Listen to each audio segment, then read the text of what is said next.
नमस्कार द्राक्ष बागायतदारांनो. आपल्या द्राक्ष बागेत शेवटच्या टप्प्यामध्ये म्हणजे 60 ते 120 दिवस असतील किंवा 90 ते 120 दिवसाच्या दरम्यान आपल्याला पाणी नियोजन, खत नियोजन, बोर्ड फवारण्या याबद्दल मी थोडीशी मला जी माहिती आहे त्यासोबत रोग, कीड, मिलीबाग असेल या सगळ्या गोष्टी ज्या मला माहिती आहेत ना, त्या गोष्टी सांगण्याचा प्रयत्न करतो. आता ज्यांच्या द्राक्ष बागा 60 ते 90 दिवसाच्या दरम्यान आहेत, त्यांनी जरा पाणी नियोजनाकडे लक्ष द्यावं. कारण की पाणी थोडंसं प्रमाणापेक्षा कमी करावं, जेणेकरून आपल्याला जे खुडा फुटणार आहे ना, ते थोडेसे कमी प्रमाणात फुटावं. नाहीतर काय होणार, आपले जर पाणी जर जास्त वाढलं गेले, तर आपल्याला म्हणजे खुडा आहे ना, तो जास्त निघालेला जाणवेल. आता ज्यांना खुडा निघतच नसेल, त्यांनी पाणी कंटिन्यू ठेवा हाय रेग्युलरनुसार. आणि ज्यांचं 90 ते 120 दिवसाच्या दरम्यान आहे, त्यांनी शेवटच्या टप्प्यामध्ये आलेलं पाणी पूर्णपणे बंद करायचं नाही.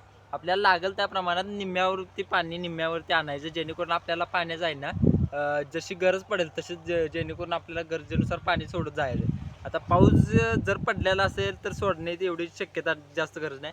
पण पाऊस जर पडत नसेल आपल्या भागात, तर आपण ड्रिपला पाणी ठेवणे हे गरजेचंच ठरणार आहे. ह्या गोष्टीत कॉम्प्रोमाईज करून चालणार नाही. आता म्हणणार खत नियोजन.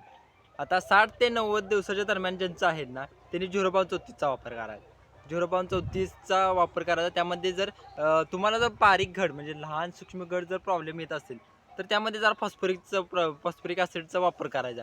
जेणेकरून आपल्याला घडाची जी ग्रोथ आहे ना, ती चांगल्या प्रकारे जाणवेल. जर घड चांगल्या प्रकारे जर खुड्यामधून आता निघले असतील, तर तुम्ही वापरायची काही गरज नाही.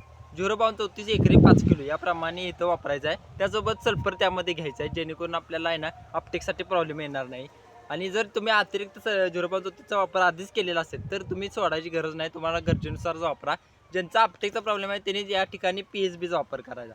पोटॅशियम सोल्युबलायझिंग बॅक्टेरिया अशा म्हणून पी-एच-बी मिळतात. ते या ठिकाणी वापरायचं, जेणेकरून आपल्याला जे आहे ना, अपटेक चांगल्या प्रकारे फॉस्फरसचा होईल. या टप्प्यामध्ये याचा वापर करायचा. म्हणजे आपल्याला पूर्णपणे कंट्रोल भेटून जाईल. 0.34 या ठिकाणी वापरू शकता, किंवा जर ज्यांच्यापाशी जर दुसऱ्याकडे वापरायचे असेल तर 42-47 असेल, 48-47 असेल. परत त्यानुसार वेगवेगळ्या ग्रेड मिळतात त्या बाजारात. तुम्हाला ज्या वापरायच्या आहेत त्या वापरू शकता. काही अडचण नाही, त्याबद्दल कोणतीही अडचण नाही. तुम्ही त्या पद्धतीने वापरू शकता. ज्यांचं 90 ते 120 20 दिवसाच्या दरम्यान प्लॉट आलेला आहे, त्या द्राक्ष बागायतदारांनी या ठिकाणी 0050 किंवा पोटॅशियम सोनाईट 0050चा वापर करा, किंवा पोटॅशियम सोनाईटचा वापर करा. पोटॅशियम सोनाईटचा एक डोस द्या आणि 0050चा एक डोस द्या, म्हणजे जेणेकरून आपल्याला दोन्हीचं कॉम्बिनेशनमध्ये चांगल्या प्रकारे रिझल्ट जाणवेल. 0050 इथे एकरी 5 किलो आणि त्यासोबत सल्फर एकरी 250 ते 300 ग्रॅम, किंवा अर्धा किलोच्या आसपास काय रान असेल तर तुम्ही जास्त प्रमाणात वापरू शकता. आणि जर मुरमाडाचं जर रान असेल तर एकरी 250 ते 300 ग्रॅम याप्रमाणे आपटेकसाठी वापरू शकता. 0050 सल्फर या कंबाईन वापरायचं. त्यानंतर आपण पोटॅशियम सोनाईट एकरी 5 किलो याप्रमाणे जर आपण सोडलं ड्रिपमधून, तर तुम्हाला चांगल्या प्रकारे आहे ना. आणि त्यासोबत पोटॅशियम सोनाईट प्लस मॅग्नेशियम सल्फेट हे दोन कंबाईनमध्ये जर सोडलं, तर द्राक्ष बागेमध्ये आहे ना, आपल्याला काडीची शेवटची राहिलेली जी पक्वत आहे ना, ती चांगल्या प्रकारे मिळून जाईल. त्यासोबत जे पानांमध्ये आहे ना, ते चांगल्या प्रकारे अन्नद्रव्य निर्मितीसाठी शेवटच्या टप्प्यामध्ये देखील याचा वापर चांगल्या प्रकारे फायद्याचा ठरून जातो. अशा प्रकारे खत नियोजन करायचं आहे. आता राहिलं फवारणीचं नियोजन. ज्यांचं 60 ते 80 दिवसाच्या दरम्यान 90 दिवसाच्या दरम्यान प्लॉट आहेत ना, त्यांनी इथरेल म्हणजे तुम्ही जर फवारणी करणार असाल तर इथरेल 6Bची लास्टची फवारणी एखादी राहिली असेल तर 6B एखादी फवारणी करून घ्या. त्यासोबत टिबा जर मारणार असेल, तुमचे जर खोडा जास्त प्रमाणात वाढत असेल तर टिबाची फवारणी करून घ्या येते. आणि त्यासोबत तुम्हाला जर गरज पडली तर आता इथून पुढे 60 दिवस होऊन गेले असतील, तर शक्यतो तुम्ही बोर्डोची फवारणी चालूच करून टाका. कारण की तुम्ही जर खर्च जर बघितला, तर बाकीच्या औषधांचा खर्च करण्यापेक्षा हा खर्च करणे बोर्डोचा कधी पण फायद्याच ठरतो. तर बोर्डो फवारणी करताना तुम्ही इथं सुरुवातीला 100 लिटरला 1 ग्रॅम अशाप्रमाणे, म्हणजे 100 लिटरला 100 ग्रॅम याप्रमाणे ती बोर्डोची फवारणी करा. त्यामध्ये पहिल्यांदा इन्स्टंट चुनाचा वापर करा.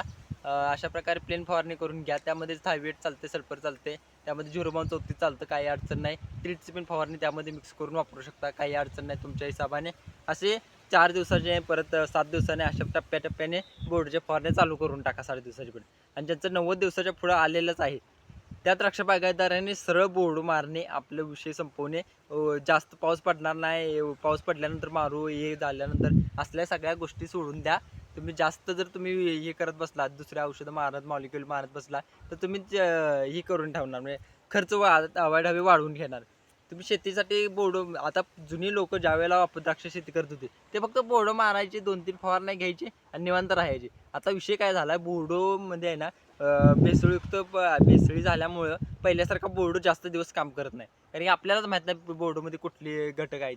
कारण की बोर्डोचं काय काय वेगवेगळ्या टेक्नॉलॉजी वापरून काय काही जण काही बोर्डो तयार करत आहेत, जेणेकरून फेरस सल्फेटचा बोर्डो आहे, काही तुरटीचा बोर्डो, अशा प्रकारचे जे मिलावट आहेत ना त्याच्यामुळे बोर्डो जास्त दिवस काम करणं झालं. त्याच्यामुळे आपल्याला बोर्डोची फवारणी आता लवकर करून घ्या, जेणेकरून आपल्याला काही होईल पुढे जाऊन आपल्याला पाऊस पडल्यानंतर टेन्शन येणार. त्यापेक्षा आधीच फवारणी घेतलेली काय अडचणीच द्या.